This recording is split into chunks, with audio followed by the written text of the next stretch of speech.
Bonjour à toutes, je suis vraiment super contente de vous retrouver aujourd'hui pour une nouvelle vidéo après un été d'absence qui n'était pas vraiment prévu.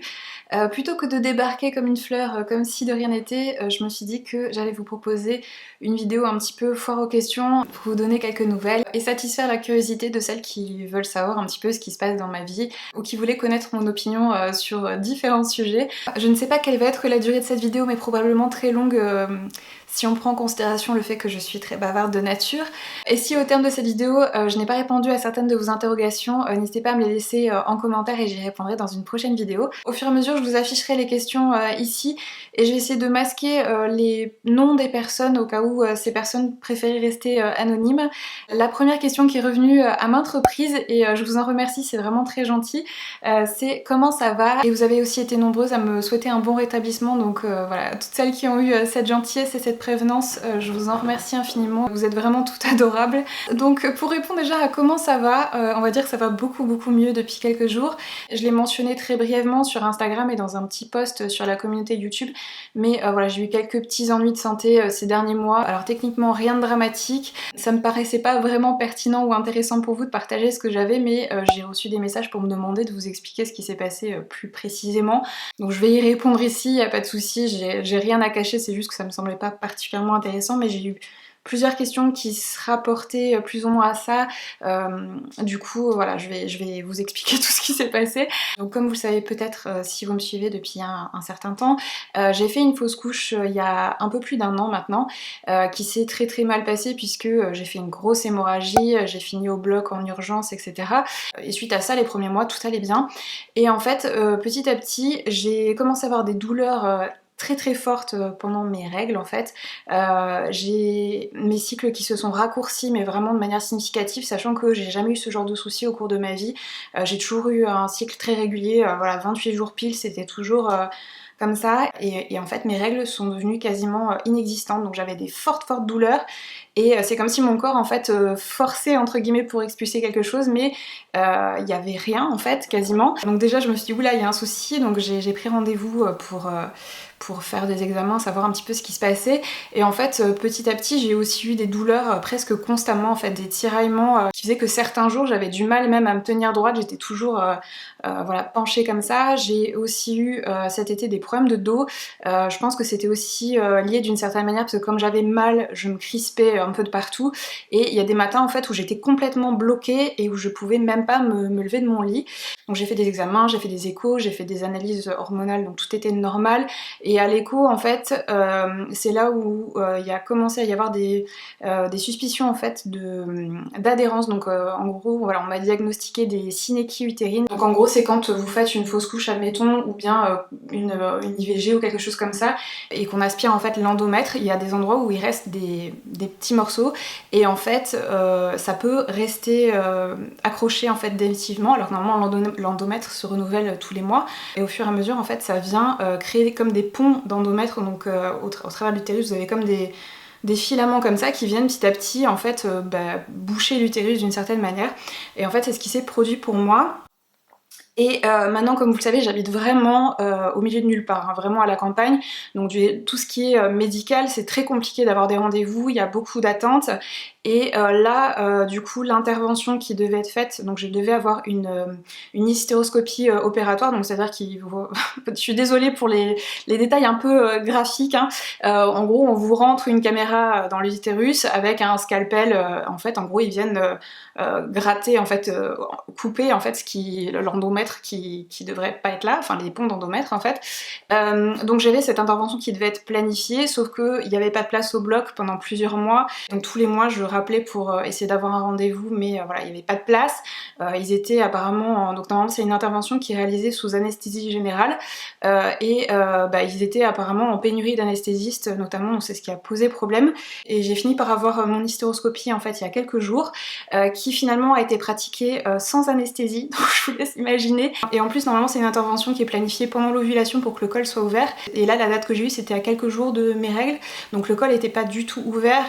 La gynéco a dû forcer en fait pour pouvoir entrer dans mon utérus, et du coup j'avais pas d'anesthésie, j'avais juste le gaz hilarant, et franchement j'ai eu l'impression que ça n'a absolument rien fait pour la douleur. Donc on m'a attaché carrément avec des sangles sur la table d'opération pour pas que je bouge. donc je peux vous assurer que j'ai passé vraiment un sale moment. J'ai vraiment eu super mal, c'était horrible. Je pense qu'à ce moment-là j'ai vraiment pris conscience de l'état du système de santé en France. Alors c'est pas du tout de la faute des soignants, etc. J'ai vraiment beaucoup d'admiration pour les personnes qui exercent ces professions, surtout dans les conditions telles qu'elles sont actuellement. Et malgré les circonstances dans lesquelles cette intervention s'est passée, je suis bien contente que mon problème soit réglé, que ce soit derrière moi. Donc certes j'ai passé vraiment un sale moment, mais au moins c'est réglé.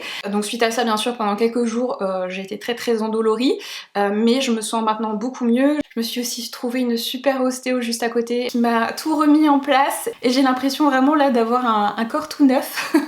Donc je suis encore un petit peu fatiguée, mais à part ça, voilà, physiquement tout va bien, tout est rentré dans l'ordre. J'ai eu mon rendez-vous post-opératoire et voilà, tout est nickel, tout va bien. Donc c'était rien de grave, voilà, c'était pas un cancer ni quoi que ce soit, c'était juste un problème presque, on va dire, mécanique qui peut être facilement réglé.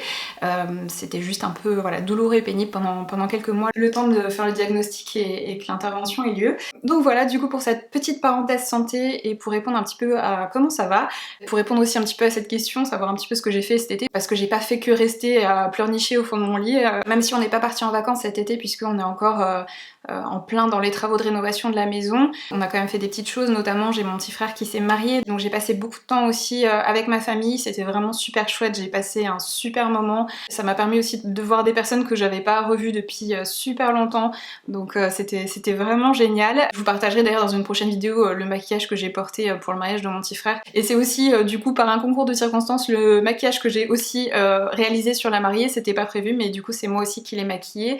On a aussi fait des petites choses puisque bon, on a la chance aussi de vivre en Bretagne et d'avoir des endroits absolument magnifiques.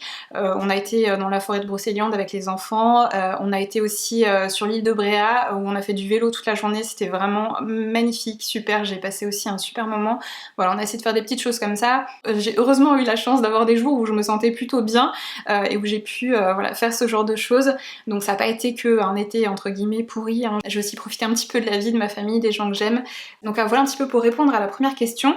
La deuxième question qui est aussi un petit peu liée à la réponse que je viens de vous faire, c'est toujours en projet bébé. Alors du coup non, forcément, parce que si j'étais tombée enceinte en l'état, j'aurais très certainement fait à nouveau une fausse couche dans la foulée, donc c'était juste pas du tout envisageable.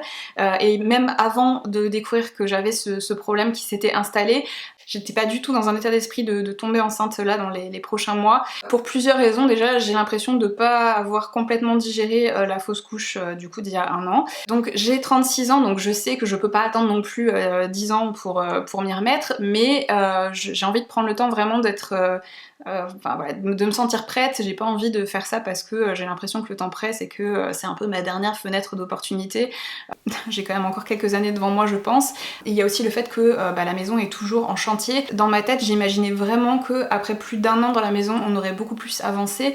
Alors certes il y a eu des changements énormes qui ont été faits, mais étant donné qu'on fait tout nous-mêmes, et encore quand je dis nous c'est plus mon conjoint, voilà, parce que faut être honnête, à part un peu de peinture, j'ai aucune compétence qui puisse être utile dans le cadre de la rénovation de cette maison. Donc voilà, je suis pas, malheureusement pas très utile à mon conjoint pour ces travaux de rénovation. Donc on a la partie cuisine qui est presque terminée. Je voulais pas me montrer vraiment parce que tout ce qui est finition, ça n'a pas été fait en fait. Ça a été un peu mis de côté au profit d'autres choses. Donc j'espère que là dans les prochains mois, tout ce qui est finition ce sera fait pour que je puisse vous montrer aussi le avant-après, que je vous montre déjà au moins une pièce. Et là on est sur la salle de bain, donc on a clairement plus de salle de bain en fait en attendant que les travaux soient faits. Donc on est revenu à des méthodes un peu archaïques pour ce qui est de notre hygiène corporelle ces dernières semaines. Mais on a quasiment déjà tous les matériaux pour la salle de bain, il nous manque plus que le carrelage qu'on doit recevoir à la fin du mois, début octobre, donc ça devrait plus tarder, et c'est le dernier truc qui nous freine un petit peu pour pouvoir terminer en fait la salle de bain. Donc après ça, je pense que d'ici peut-être fin octobre, la salle de bain sera terminée, j'espère en tout cas, j'ai vraiment hâte. Pour celles qui sont curieuses, je vais vous mettre un petit peu le mood board, que vous voyez un petit peu à quoi va ressembler la salle de bain. Il y a juste eu des petits changements par rapport à quand j'ai fait le mood board, donc au sol ça sera pas finalement pas du travertin comme dans la cuisine, ce sera du béton ciré un petit peu beige, et le carrelage mural, donc ce sera juste dans la douche le carrelage mural, le reste de la pièce ça sera de la peinture lessivable un petit peu dans les tons beige aussi, j'ai pas encore choisi la peinture, et le carrelage par contre dans la douche il sera blanc en fait, ça sera du carrelage zélige comme dans l'aperçu, mais qui sera un petit peu plus blanc, un peu blanc-beige, avec un aspect un petit peu vieilli. Je pense que ça va être super super chouette. Mais je vous montrerai bien sûr le résultat une fois que ce sera terminé. Il y a des chances pour que la salle de bain soit du coup terminée avant la cuisine. Donc voilà un petit peu pour le côté travaux. On m'a aussi demandé comment je me sens dans ma nouvelle vie en Bretagne. Si c'est exactement comme je l'avais imaginé. Alors non, c'est pas exactement comme je l'avais imaginé. Alors, comme je vous le disais, c'est vrai qu'on est un petit peu au milieu de nulle part. On est à 1 heure de Rennes, 1 heure de Vannes, 1 heure de Saint-Brieuc, donc on est vraiment au milieu en fait. Donc du coup, dès qu'on a besoin d'avoir accès à la civilisation, bah, il y a 2 heures de route à faire. Donc si on compte l'aller-retour. Donc c'est quand même assez considérable et je pensais qu'on irait plus souvent en fait en ville faire des choses. Il s'avère que c'est plus une fois par mois, voire une fois tous les 2 mois qu'on fait ce genre de trajet. Du coup c'est vrai que parfois la civilisation me manque un peu, même si j'apprécie vraiment le calme. Et je dois dire que je vis ma meilleure vie d'asociale puisque j'ai plus besoin de sortir de chez moi pour rien. Il y a même un petit car qui vient chercher mon fils devant la maison, j'ai même plus besoin de l'amener et d'aller chercher à l'école, c'est merveilleux. On va dire que ce mode de vie a tendance à me complaire dans mes mauvais travers. C'est peut-être le seul point négatif. J'espère aussi, comme je vous le disais, qu'on serait mieux installé dans la maison au bout d'un an. Mais non, voilà, je me sens toujours pas très très bien dans la maison puisque tout est en chantier, en bazar. Partout où je pose les yeux, il y a quelque chose qui me pose problème, on va dire. Donc j'essaie de faire abstraction, mais c'est pas toujours évident. J'espère vraiment que dans les prochains mois, on fera davantage de progrès. Je suis désolée pour le soleil. Le soleil a été caché toute la matinée, donc je me suis dit, ah bah c'est parfait, il y aura pas de variation de luminosité. Et dès que je commence à filmer, vous pouvez être sûr que c'est le cache-cache derrière les nuages, donc je fais au mieux, mais je m'excuse si c'est visuellement pas très plaisant à regarder. Du coup j'ai perdu le fil, donc je suis encore frustrée de mon lieu de vie, mais je sais que dans les prochains mois ça va aller mieux et je vais faire tout mon possible pour essayer d'améliorer notre espace de vie dans les prochains mois. C'est vraiment un de mes gros objectifs pour la fin d'année, parce que je me sens pas de continuer à vivre comme ça ad vitam aeternam.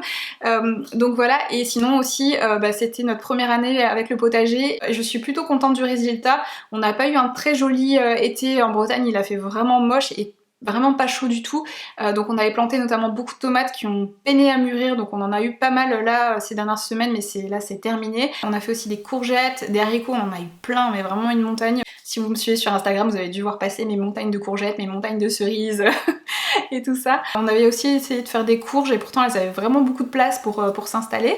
Et finalement on avait eu que 2 potimarrons et tout le reste rien du tout, donc je pense que l'année prochaine j'essaierai de polliniser manuellement les courges et les courgettes pour qu'on en ait plus, parce que je pense que c'était ça le problème cette année.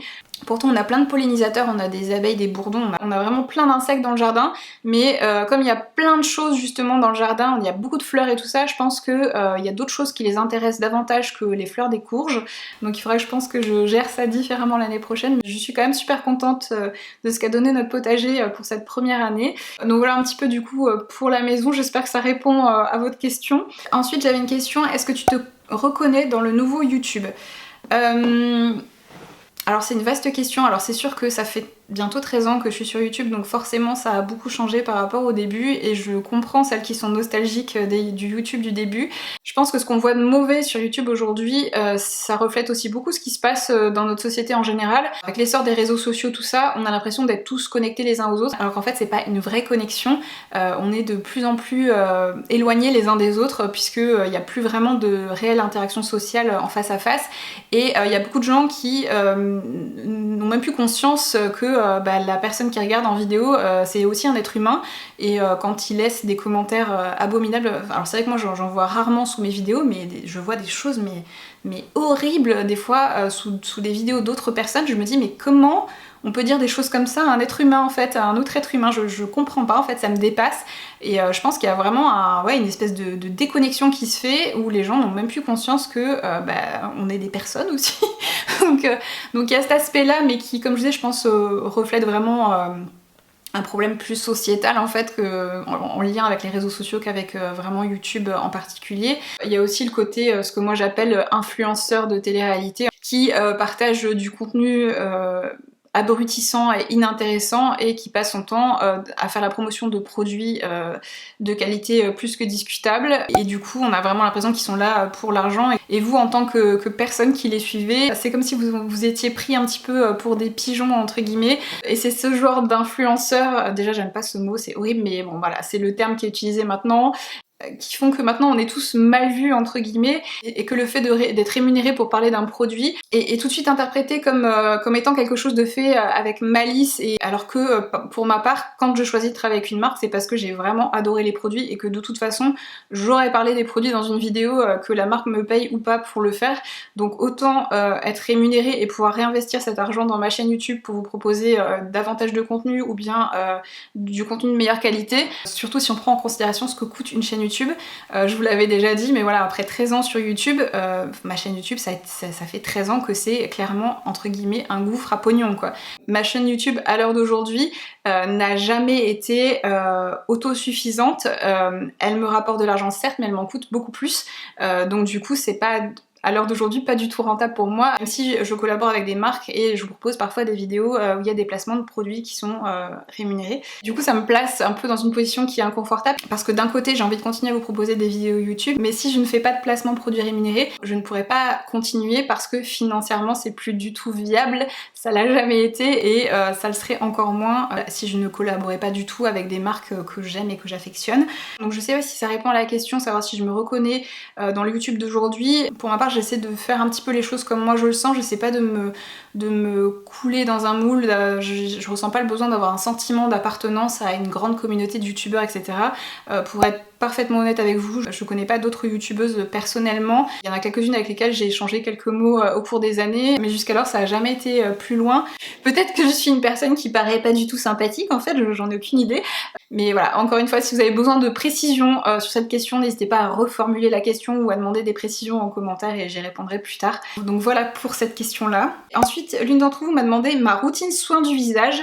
Donc pour pas que cette vidéo soit trop longue, je répondrai à cette question dans une vidéo séparée. C'est promis, je vous fais ça en octobre, je pense. Mais du coup, cette question, c'est aussi l'occasion pour moi de rebondir sur ce dont on vient de parler et du coup de vous parler de quelques produits d'une marque que j'ai découvert il y a quelques mois et que j'ai vraiment beaucoup aimé. Cette marque, c'est la marque française La Crème Libre, qui propose des produits qui sont formulés à 100% à base d'ingrédients naturels. Donc je dis bien à 100%, pas 99,9%, ce qui est déjà extrêmement rare. C'est des produits qui sont 100% made in France, que ce soit les actifs, donc tout provient du sol français, que la fabrication des produits en elle-même, les packaging, tout est 100% made in France. Les produits sont certifiés par EcoCert, sont vegan et conviennent également aux femmes enceintes et allaitantes puisqu'il n'y a pas d'huile essentielle, etc. Tous les produits sont également testés sur peau sensible, donc c'est des produits qui peuvent vraiment convenir à tout type de peau et peuvent être également utilisés par les enfants de plus de 3 ans. Tous les packagings sont rechargeables et les petits pots, donc ce sont des pots en béton qui sont fabriqués à la main dans un atelier en Champagne-Ardenne et qui sont fabriqués à base d'eau de pluie récupérée dans le jardin de l'artisan. Donc c'est des petites choses comme ça mais que je trouve déjà super chouettes. Je trouve vraiment les packagings déjà absolument magnifiques. C'est une des premières choses qui a attiré mon attention sur cette marque il y a quelques mois maintenant. Je me suis dit qu'il serait absolument magnifique disposé dans ma future nouvelle salle de bain. Donc je vais vous parler un petit peu des différents produits que j'ai eu l'occasion de tester. Donc comme je vous disais, tous les pots sont rechargeables, donc vous pouvez choisir le pot que vous voulez et vous recevez en fait la recharge à part et après vous pouvez racheter juste les recharges au fur et à mesure. J'ai testé tout d'abord le baume démaquillant qui se présente comme ceci. Donc déjà le format est très généreux, vous en avez vraiment pour une éternité, surtout qu'il en faut vraiment très peu. Donc il est vraiment très efficace, il démaquille parfaitement et une petite particularité que j'ai beaucoup appréciée, c'est qu'il y a comme des tout petits grains vraiment très fins dedans, donc ça vient vraiment bien nettoyer dans les pores, etc. Il laisse la peau vraiment ultra propre, il s'émulsionne et se rince plutôt pas trop mal, mais vous avez quand même toujours un petit corps gras qui reste sur le visage. Mais pour ma part, peu importe si j'utilise un baume ou une huile démaquillante, j'ai tendance à toujours faire un second nettoyage derrière avec un gel nettoyant pour vraiment être sûre que ma peau est parfaitement propre. Vraiment un très bon baume démaquillant et comme je disais, j'ai beaucoup apprécié le fait qu'il y ait ces petits grains, mais comme je disais, c'est vraiment très fin, du coup c'est pas du tout irritant.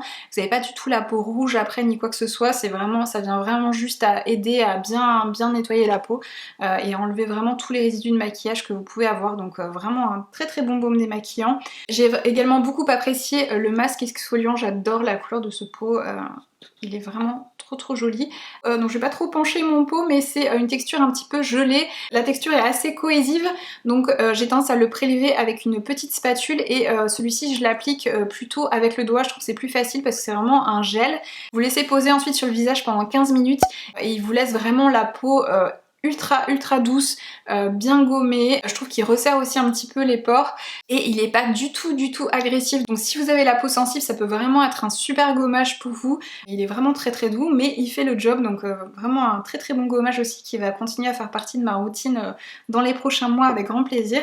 J'ai également testé la crème originale. Alors ils ont plusieurs versions de la crème. Il y a une version plus riche et une version plus légère. Moi j'ai pris vraiment la classique et j'ai beaucoup aimé l'utiliser cet été parce que elle vient bien hydrater ma peau mixte, mais elle a un fini qui est quand même légèrement poudré en fait. Du coup, quand il faisait chaud, c'est vraiment une crème que j'ai beaucoup apprécié utiliser parce que elle ne graissait pas ma peau, mais malgré ça j'avais quand même du confort au niveau de mes joues, j'avais pas du tout de tiraillement, donc je trouvais que c'était un bon compromis. C'est également une très bonne base de maquillage, j'ai pas du tout eu de problème de crème qui peluche sous mon maquillage ou quoi que ce soit. Donc si vous cherchez une crème juste voilà, hydratante, sans actifs extravagants, pour ma part j'ai tendance à préférer avoir mes actifs plus dans mes sérums que dans mes crèmes. Celle-ci est vraiment très bien, comme je disais il existe plusieurs variantes de cette crème, vous pouvez la choisir aussi en fonction de votre type de peau.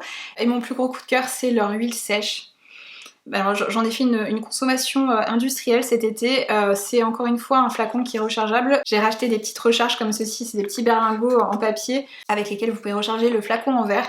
Alors déjà le premier truc que je voulais mentionner qui fait que cette huile pour le corps est absolument merveilleuse, c'est l'applicateur qui est, c'est en fait un flacon avec une bille et c'est tellement pratique, mais pourquoi personne n'a fait ça avant? Il suffit de rouloter votre petite bille sur votre corps et d'étaler, il n'y a pas de gaspillage comme avec les sprays, vous en mettez en plus partout par terre sur le sol, là c'est pas le cas. Et moi qui suis une grosse feignante pour ce qui est de l'hydratation de mon corps, ça a vraiment été un produit qui a tout changé pour moi. Et l'odeur de cette huile est vraiment hyper agréable, je trouve que ça sent le monoeil, elle est censée sentir l'amande et la fleur d'oranger je crois, mais je trouve que ça sent vraiment le monoeil et l'odeur est juste absolument divine. C'est une huile sèche mais je trouve qu'elle nourrit quand même bien la peau mais pas trop en fait, c'est pareil, c'est une formulation qui est juste parfaite, c'est ni trop ni pas assez. Donc vraiment un énorme coup de cœur. Si je devais vous recommander vraiment un produit, ce serait celle-ci. Et je voulais préciser aussi pour les futures mamans que c'est une huile qui prévient l'apparition des vergetures, donc ça peut être une super huile aussi à utiliser sur votre ventre. Donc voilà pour les petits produits de la marque que j'ai pu tester. Je pense que je repasserai une commande dans les prochains mois pour en découvrir d'autres parce que j'ai vraiment été très agréablement surprise. Si vous voulez découvrir cette marque, ils ont eu la gentillesse de me fournir un code promo pour vous qui donne droit à moins 20% sur tout le site. C'est le code Audrey30. Je vous le mettrai ici et également en barre de description avec le lien vers le site si vous voulez découvrir la marque. Donc voilà pour cette petite aparté routine soin avec quelques produits qui ont vraiment été le cœur de ma routine ces derniers mois. Ensuite, l'une d'entre vous m'a demandé comment prendre soin de soi en automne, un peu comme tu avais fait au printemps. Au printemps, en effet, je vous avais proposé une vidéo comment prendre soin de soi au printemps. Je crois que j'avais appelé ça routine reset de printemps, quelque chose comme ça. Là aussi, je pense que ça pourrait être une question à laquelle je pourrais répondre dans une vidéo séparée parce que sinon ce serait trop long ici déjà que ça va être une longue vidéo. C'est une super idée. J'avais déjà en tête de faire une vidéo qui s'intitulerait j'essaie d'aimer l'automne pendant une journée parce que comme vous le savez peut-être, je déteste l'automne et l'hiver. À partir du moment où les journées commencent à raccourcir, j'ai juste l'impression que la vie quitte petit à petit mon corps et j'ai juste envie d'hiberner jusqu'au printemps en fait. Donc c'est pas forcément des saisons que je vis bien en général. Donc il est vrai qu'au fil des ans j'essaie de développer des stratégies pour me sentir moins mal. Donc pourquoi pas partager ça avec vous dans le cadre d'une vidéo. En effet c'est une très bonne idée, donc je vais vous préparer ça. Ensuite j'ai eu une autre question qui mériterait aussi une vidéo séparée, mais je vais peut-être y répondre très brièvement. La question c'était quel serait le plus grand conseil que tu donnerais à ton toi plus jeune? Tu en aurais clairement plusieurs, mais le principal ce serait de prendre entièrement la responsabilité de ce qu'est ma vie sur moi et d'arrêter de chercher des causes extérieures à mon malheur entre guillemets. C'est quelque chose que je continue à observer beaucoup autour de moi, même chez des personnes qui ont 60 ans, 70 ans ou plus, et c'est pour ma part une leçon que j'ai eu la chance d'apprendre et de comprendre très jeune en fait, c'est que on est entièrement responsable de ce qu'est notre vie. Alors certes on a parfois des circonstances difficiles, il nous arrive des choses difficiles, mais on est entièrement responsable de la manière dont on réagit et dont on agit aussi pour construire la vie qu'on veut et pour gérer aussi les problèmes et les différentes situations qui nous arrivent, hein. Et le fait de rejeter sans arrêt les fautes sur des choses extérieures, ça nous déresponsabilise en fait et ça nous rend impuissants, alors que on n'est jamais impuissant face à ce qui nous arrive, on a toujours une marge de manœuvre, on a toujours des moyens, des solutions qui existent pour essayer d'arranger les choses et de faire en sorte de se construire une belle vie. Et c'est une prise de conscience qui pour moi a changé énormément de choses dans ma vie, ne serait-ce que pour ma santé mentale en fait. Le fait de comprendre que j'étais aux commandes en fait de ma vie, ça a vraiment tout changé pour moi. Donc ce serait mon conseil principal, de prendre la responsabilité de ce qu'est notre vie sur nous-mêmes et d'arrêter de se chercher des excuses extérieures. Des épreuves de vie, il y en aura toujours. Donc prenez votre vie en main et arrêtez de chercher des excuses, arrêtez de rejeter la faute sur les autres. Voilà, faites ce qu'il faut. Ensuite, l'une d'entre vous m'a posé une question colorimétrie et m'a demandé si j'étais hiver ou automne. Alors je suis automne profond, plus précisément. Ce qui m'arrange d'une certaine manière parce que je préfère les couleurs de la palette automne que celles de la palette hiver. Donc je vous mettrai ma palette de couleurs ici puisque comme je disais je suis automne profond. Donc les couleurs un peu plus saturées et foncées ont tendance à me convenir davantage que les couleurs claires dans la palette des teintes d'automne. Donc voilà du coup pour répondre à ta question. C'est une question très intéressante parce que c'est vrai que quand j'étais plus jeune j'y faisais pas particulièrement attention. Mais maintenant que j'avance en âge je me rends compte en fait de l'impact qu'a une couleur sur ma mine. En fait. Porter une couleur qui vous convient pas proche du visage, ça peut vraiment vous donner mauvaise mine et donner l'impression que vous avez 10 ans de plus. C'est une chose à laquelle je porte beaucoup plus d'attention maintenant que quand j'avais 20 ans. Ensuite, l'une d'entre vous m'a demandé ma couleur préférée et ma marque de maquillage préférée. Alors mes couleurs préférées, comme je disais, c'est des couleurs un peu d'automne, mais plus précisément j'aime beaucoup le vert et les teintes un petit peu rouille, terracotta, marsala, voilà ce genre de teintes, c'est vraiment mes couleurs préférées. Et pour ce qui est de ma marque de maquillage préférée, c'est une question très difficile, je ne pourrais pas en choisir qu'une seule, mais si je pouvais en choisir genre 3, ce serait Pat McGrath, Natasha Denona et Charlotte Tilbury, ça serait mon top 3. Un top 3 c'est bien, ça me paraît raisonnable. Alors ensuite, on m'a demandé mes chaînes YouTube préférées. Il y a quelques années, j'avais fait une vidéo Share the Love à l'ancienne où j'avais partagé mes chaînes YouTube beauté françaises francophones préférées. En toute honnêteté, je regarde très peu de chaînes YouTube beauté à l'heure d'aujourd'hui. Parmi les françaises, je regarde peut-être, je sais pas, peut-être 2 vidéos par mois de youtubeuses beauté françaises. En général, c'est soit une vidéo de Gabi, soit une vidéo de Mimi, soit une vidéo de Cathy, soit une vidéo de Colline éventuellement, ou Sonia Seller. C'est voilà, les seules, on va dire, que je regarde de temps en temps encore à l'heure d'aujourd'hui. Sinon, sur YouTube, j'ai tendance à regarder plutôt des vidéos de vulgarisation scientifique, voilà, ou des vidéos sur les neurosciences, le développement personnel, j'aime beaucoup ce genre de choses. J'aime bien aussi regarder les bilans lecture des personnes, ça me donne des idées pour mes prochaines lectures. Voilà, mais finalement c'est vrai que je regarde assez peu de contenu beauté, je me tiens au courant de ce qui sort, etc. Mais j'ai tendance à tester les produits moi-même et de me faire ma propre opinion plutôt que d'aller regarder celle des autres maintenant. Donc voilà, du coup j'espère que ça répondra à ta question. Donc la question suivante c'était comment en es-tu venue à la spiritualité et à la guidance? Alors, vaste question. J'ai toujours été dedans d'une certaine manière parce que pour vous dresser un petit peu le tableau, mes parents étaient à fond dans le New Age et tout ça. Ma mère, je pense, se définirait déjà comme sorcière et mon père est maître Reiki, donc déjà ça vous dresse un petit peu le tableau. Mes parents étaient végétariens. J'ai fait quasiment toute ma scolarité dans des écoles Steiner, donc j'ai déjà grandi dans un univers qui était vraiment en marge en fait à l'époque. Quand il y a 35 ans vous disiez que vous étiez végétarien, on vous regardait avec des yeux ronds en disant mais quoi? Et tout le milieu New Age, c'était vraiment un petit cercle, on va dire, fermé. On était considérés un petit peu comme des illuminés, et c'est vrai que toutes ces choses-là, ça s'est beaucoup démocratisé, on va dire, ces 5-10 dernières années, ce qui est plutôt chouette, hein. Mais du coup, j'ai toujours été un petit peu là-dedans. Ma maman tirait pas particulièrement les cartes quand j'étais enfant. Mon premier tarot, je me le suis acheté avec mon argent de poche quand j'avais peut-être 12-13 ans, quelque chose comme ça, je me souviens très bien. C'était au salon Marjolaine à Paris, et c'était le tarot d'Yumi. C'était un tarot très coloré, avec des illustrations, avec un peu comme des masques vénitiens. Avec du recul, il était même un petit peu creepy, et c'est pas du tout un truc que j'utiliserais à l'heure d'aujourd'hui, mais c'était voilà, c'était le premier tarot que j'avais acheté, et après peut-être 1 an ou 2 plus tard, j'ai eu mon premier Béline, donc du coup ça fait plus de 20 ans en fait que je tire les cartes, et c'est quelque chose que j'ai continué à faire depuis lors. Au début je le faisais que pour moi, et finalement petit à petit j'ai commencé à le faire pour mes amis, pour ma famille, on a commencé à m'envoyer d'autres personnes, j'ai commencé aussi du coup à être payée pour des consultations. C'était pas forcément quelque chose que j'avais envisagé de faire, mais finalement c'est venu un peu tout seul. Ça a jamais été une activité à temps plein, mais ça a toujours été quelque chose que j'ai fait à côté. Et du coup, depuis plusieurs mois, je propose aussi des réservations en ligne, chose que je ne faisais pas jusque-là. J'avais communiqué très brièvement dessus sur les réseaux sociaux, et j'ai été hyper surprise du nombre d'entre vous qui ont réservé un tirage avec moi. Ça m'a fait vraiment super plaisir, donc merci infiniment à toutes celles qui ont voulu que je leur tire les cartes ou que je réponde à une de leurs questions avec mon pendule. Souvent quand on a besoin ou envie d'un tirage comme ça, c'est qu'il se passe quelque chose de pas très facile dans nos vies. Et du coup je vous remercie de m'avoir donné l'opportunité de pouvoir peut-être vous aider et vous conseiller dans ces moments pas faciles, et de m'avoir partagé des petits bouts de vos vies, ça me touche vraiment beaucoup. J'aurai sûrement des questions, donc si vous êtes intéressés, vous avez le lien pour réserver un tirage avec moi en barre de description. Si ça vous intéresse, il reste quelques créneaux de disponibles au mois de septembre. Donc j'espère que ça répondra à la question de savoir comment je suis venue à la spiritualité, à la guidance. Ça a toujours été plus ou moins là, j'ai grandi là-dedans et puis c'est resté en fait tout simplement. Ensuite, une d'entre vous m'a demandé si je vais reprendre les vidéos make-up et oracle. Alors oui, sur mon autre chaîne YouTube sur laquelle je poste des revues d'oracle et de tarot, j'ai déjà repris hier. Il y a aussi d'autres nouvelles vidéos qui sont programmées pendant la semaine, et pour les vidéos make-up, la prochaine vidéo ce sera 4 maquillages avec la palette I Need a Nude de Natasha Denona, dans laquelle j'utilise aussi plein d'autres nouveautés sur mon teint. D'ailleurs le maquillage que je porte aujourd'hui sera dans cette vidéo là.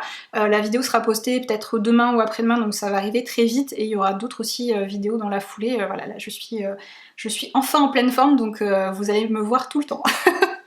Ensuite, l'une d'entre vous m'a demandé si mon activité professionnelle fonctionnait bien et si j'étais contente de ma reconversion. Alors je vais essayer de répondre le mieux possible à cette question. Donc je pense qu'elle fait référence à mon activité de web designer. Donc déjà je fais pas que ça comme travail, j'ai toujours besoin de faire plusieurs choses en même temps parce que sinon j'ai tendance à m'ennuyer dans ce que je fais. Donc j'ai mon activité de web designer, j'ai les tirages, les consultations de voilà, divination, et j'ai aussi du coup ma chaîne YouTube. Donc mon activité de web design, comme je vous l'avais dit dans la vidéo blabla que je vous avais postée au début de l'année, j'avais dit que j'arrêtais de prendre des nouveaux clients pour essayer de réduire cette part de mon activité d'ici la fin de l'année, parce que ça m'apportait pas suffisamment de flexibilité pour envisager une grossesse dans les prochains mois en fait. Donc j'avais dit que je finissais de travailler sur les projets que j'avais déjà en cours et que une fois que ce serait terminé, j'en prendrais pas davantage. Donc j'ai en effet arrêté de prendre des clients, et j'ai encore un projet que je dois terminer avant la fin de l'année, et après je continuerai à utiliser ces compétences pour continuer à entretenir ce que j'ai créé pour mes clients, et utiliser ces compétences aussi pour moi, pour le business de mon conjoint, etc. Mais c'est une activité que je pense mettre entre parenthèses pendant quelques temps en tout cas, sachant qu'au départ c'est un diplôme que j'ai passé plus pour moi et pour avoir on va dire une nouvelle corde à mon arc, et avoir des compétences aussi que je peux mettre au service de mon activité, notamment d'influenceuse. C'était plus dans une démarche d'acquérir de nouvelles connaissances que vraiment une reconversion professionnelle pour moi, et c'est quelque chose que je vais continuer à faire. Pour moi c'est vraiment quelque chose d'indispensable de continuer à apprendre de nouvelles choses tout au long de sa vie, d'apprendre de nouvelles compétences, de toujours se perfectionner, que ce soit avec des formations voilà, payantes, qualifiantes comme ce que j'ai pu faire là, avec d'autres formations qui peuvent même être gratuites en ligne, etc. ou par les livres, ou par... Il y a tellement de moyens de s'instruire et d'apprendre de nouvelles choses de nos jours qu'il n'y a vraiment pas de limite en fait. Mais sinon est-ce que ça fonctionne bien? Pour moi oui, puisque j'ai eu tout de suite des clients et tout ça, donc je pense que à l'heure d'aujourd'hui c'est une activité qui est toujours en plein essor. Surtout après le premier confinement et tout ça, il y a beaucoup d'entreprises qui ont voulu avoir aussi une présence en ligne, des sites internet, faire de la vente en ligne, etc. Donc il y a eu aussi voilà, une espèce d'explosion dans ce secteur-là. En tout cas personnellement j'ai jamais eu du mal à avoir une clientèle, à trouver du travail ou quoi que ce soit dans ce secteur-là. Je pense pas que ça changera tout de suite. Voilà. Et sinon pour mes autres activités tout va bien. J'espère pouvoir continuer à développer tout ça dans les prochains mois, les prochaines années. Ensuite, j'ai une autre question, c'est n'es-tu pas inquiète de l'avenir de ton fils avec tout ce qui se passe en France? Alors, je suis pas sûre de savoir précisément à quoi tu fais référence quand tu dis tout ce qui se passe en France, parce qu'il se passe beaucoup de choses, et il y a beaucoup de choses aussi qui se passent pas et qui devraient se passer. Mais non, en fait, je ne suis pas inquiète. J'espère vraiment que si je peux au moins transmettre une chose à mon fils, ce serait la résilience. Là, tout ce que je vais vous dire, c'est vraiment à prendre avec des pincettes, parce que j'ai tendance à avoir des opinions assez... peu communes on va dire et qui peuvent être un petit peu extrêmes et dérangeantes pour certaines personnes. Et je pense vraiment que ça fait bien 2-3 générations là où on a vraiment eu la vie facile en fait. Voilà, on n'a pas vécu de guerre, on n'a pas vécu de choses compliquées vraiment en France et du coup c'est vrai qu'on a un peu instauré une espèce de culture de la médiocrité, voilà, où tout est facile en fait, donc on n'a plus du tout de culture de l'effort. La plupart des gens n'ont plus de volonté, n'ont plus de force de caractère, n'ont plus de détermination. Je généralise bien sûr, tout le monde n'est pas comme ça. J'ai vraiment l'impression que toute cette facilité, ça a vraiment rendu les gens faibles, entre guillemets. Ça incite pas à venir puiser dans nos ressources intérieures pour survivre, sans parler du fait qu'on a de moins en moins de compétences manuelles. Si jamais du jour au lendemain on n'a plus accès au confort moderne, les 3/4 des gens seraient incapables de survivre, de s'en sortir. Ce serait vraiment dramatique. Mais personnellement, qui suis une personne plutôt alarmiste, qui a tendance à anticiper toutes les pires choses qui peuvent se passer, j'ai tendance à toujours me préparer moi, donc j'ai tout ce qu'il faut à la maison, j'ai un potager, j'ai accès à toutes les ressources nécessaires pour survivre, même en dehors du système si je veux, donc en gros je suis prête et je suis prête aussi du coup à pouvoir subvenir aux besoins de ma famille, peu importe ce qui se passe, et je ferai mon possible pour essayer de transmettre tout ça à mes enfants pour les rendre vraiment résilients, capables de faire pousser leur nourriture, de pouvoir voilà, avoir un minimum de confort même si on n'a plus rien entre guillemets. Donc voilà, donc je pense qu'il y a beaucoup de connaissances et de choses comme ça qui se sont perdues et je pense aussi que on ne développe pas de force de caractère sans vivre des choses difficiles dans sa vie. Donc peut-être que si il en vient à se passer des choses dramatiques en France et si le pays qu'on a connu continue à s'effondrer et à s'étioler petit à petit comme c'est le cas depuis pas mal d'années maintenant, et j'ai l'impression que les choses s'accélèrent de plus en plus.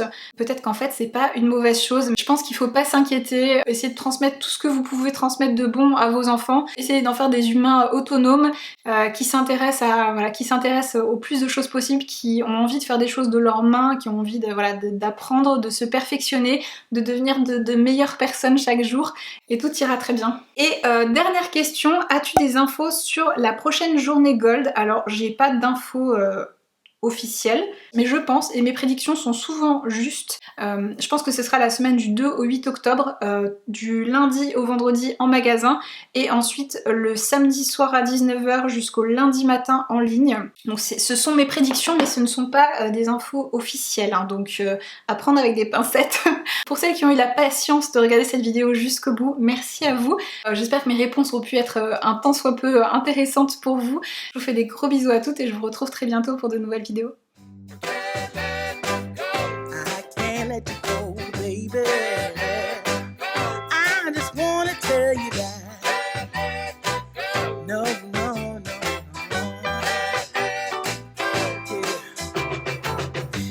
My friends say, girl, you better take care, 'cause that man is trouble, you best be